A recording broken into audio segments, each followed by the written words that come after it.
প্রথমে আমার স্বপ্নের বিশ্ববিদ্যালয় নিয়ে কথা বলবো। ওকে, ঢাবি আমার জন্য একটা ইমোশন, অনেক বড় একটা ইমোশন। দ্য অলমাইটি ঢাবি আমার জন্য। আমি ঢাবিকে কতটা ভিতরে লালন করি সেটা বলতে হলে আমি একটা কথা বলবো, আমি সারা জীবনে কোনোদিন ঢাবিতে পাড়া দিইনি। আমার ক্লাস 6 থেকে সপ্তমে ঢাকা বিশ্ববিদ্যালয়ে পড়বো। ক্লাস 6 এর পর থেকে মোট 12 বার ঢাবিতে আমার স্কুল, আমার কলেজ, ইভেন আমি লুমিনাস এডুকেশন থেকে আমার কোচিং সম্পূর্ণ করছি, তারা 2 বার কি বলে মোটিভেশন ট্যুরে নিয়ে আসে ঢাবিতে দেখার জন্য, যাতে ঢাবিকে কাছ থেকে দেখলে মনে আরো স্বপ্ন জাগে যে আমি এখানে পড়বো। আমি 12 বারই আসিনি, কারণ আমি আল্লাহর কাছে একটা শপথ করছি, আমি যদি ঢাবিতে টিকি একমাত্র তখনই আমি ঢাবির মাটিতে পাড়া দিব, নাহলে সারা জীবনে কোনো দিব না। আমার ছেলেকে যদি পড়ে বাবা অন্য ভর্তি করতে আমি আসবো। আমার জন্য ঢাবি এরকম ছিল।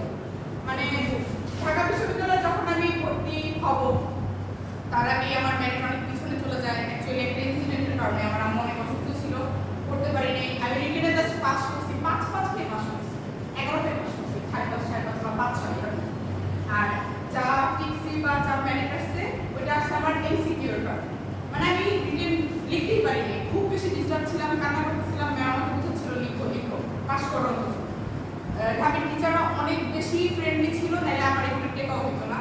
তো যারা বলতেছো যে এখানে এটা ছেড়ে আসছে ওখানে এটা ছেড়ে আসছি, আমি জবিতে ল ছেড়ে আসছি।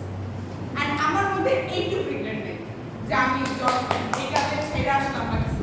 চট্টগ্রামে আসছে, তারপর জাহাঙ্গীরনগরে আসছে, একমাত্র রাজশাহীতে পরীক্ষা দিইনি। তাছাড়া আমি বিউপিতে এরাগুলি ছেড়ে আসছি সবচেয়ে রিচার্জ। তো আমার কাছে একটু কিন্তু আমার জন্য জিনিসটা সবচেয়ে বেশি কষ্ট লাগছে যখন আমি আমার ডিপার্টমেন্টে ভর্তি হতে আসি। ইভেন ডিপার্টমেন্টের কিছু লোক দ্বারা আমি হ্যারাস হয়ে যাই, পড়তে দেবো না।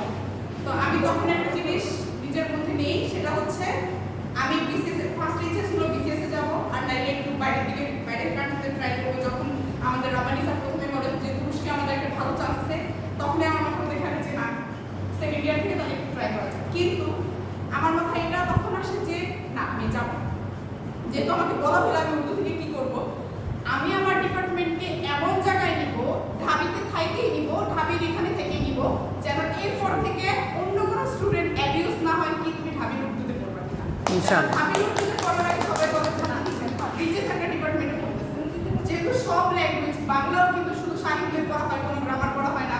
ইংলিশও তারা সাহিত্য পড়ার প্রথম থেকে জাস্ট তারা বিভিন্ন কবি কি করতেছে সাহিত্যই পড়তেছে।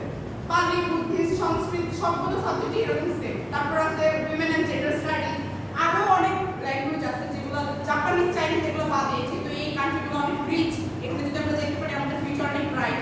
কিন্তু তাছাড়া অনেক ডিপার্টমেন্ট আছে যেখান থেকে আসলে কিছুই করা যায় না। তাদের এইভাবে না দেখে আমাদের বলা হইতেছে পাকিস্তানি। আমার ফ্রেন্ডরা তো কিছুদিন আগে গেট টুগেদার হলো, আমাকে বলতেছে বিদ্যু তোমার জন্য বাংলা খারাপ, তুমি বাংলা বলতেই পারো না, তুমি এখন থেকে বলতে কথা বলবা, তুমি পাকিস্তানি, তুমি রাজাকার, ইচ অ্যান্ড এভরিথিং আমাকে বলা হয়েছে। তখন কথাটা আমি ফানি হিসেবে নিচ্ছি, এখনো নিচ্ছি, ঠিক আছে, বাট এখান থেকে আমি একটা স্পার্ক নিচ্ছি। আমার ইচ্ছা আছে খুব ভালো কিছু করার। এই যে আমরা এখন কয়জন আছি, 15-20 জন এরকম ক্লাস করতেছি না, আমি চাই আমি যখন স্যারের জায়গায় আসবো ইনশাআল্লাহ, তখন আমার পুরো ক্লাসরুম ভরা থাকবে, সবাই নিজ ইচ্ছা থেকে আসবে, উর্দু পড়ার জন্য আসবে এবং নিজেকে অনেক বেশি লাকি ফিল করবে। এমন একটা জায়গার গোল নিয়েই আমি আগাইতে চাই। আর চাই আল্লাহ যেন আমার পাশে থাকে, তোমরা সবাই আমার পাশে থেকো, এটাই বলবো।